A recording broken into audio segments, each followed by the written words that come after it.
திமுக உறுப்பினர் சேர்ந்தா தான் தொடர்ந்து மாதந்தோறும் 1000 உரிமை தொகை வரணும்.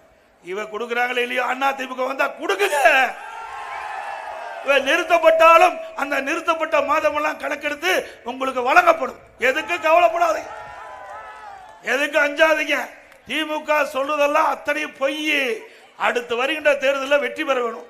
அதுக்காக இப்படி மிரட்டல் உருட்டல் வேலைகளா இன்றைக்கு திமுக செயல்படுத்திக் கொண்டிருக்குது. அது யாரும் அஞ்ச வேண்டாம். அண்ணா திமுக மக்கள் பக்கம் நிற்கின்றது.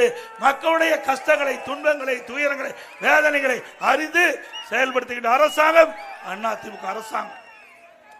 சொல்றார் எடப்பாடி பழனிசாமி பயப்படுறார், மத்திய அரசாங்கம் கண்டு பயப்படுது அப்படின்னு. நானே பயப்படுறேன். பயம் என்ற சொல்லுக்கு தலைவணங்கிறது கிடையாது. ஸ்டாலினே, இங்க இருக்கிற அத்தனை விவசாயிகள் பெரும்பாலும் விவசாய தொழிலாளி. இது மம்முட்டி பிடிச்ச கை திரு ஸ்டாலின் ஏர் ஓட்டிய கை.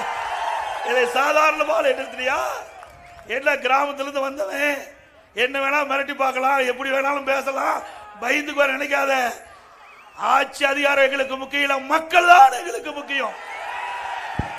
அந்த மக்களுக்காக எந்த தியாகத்தையும் நாங்களும் செய்யும். என்னோடு இருக்கின்ற அனைத்து இந்திய அண்ணா திராவிட முன்னேற்ற கழக 2 கோடி தொண்டர்களும் செயல்படுவோம்.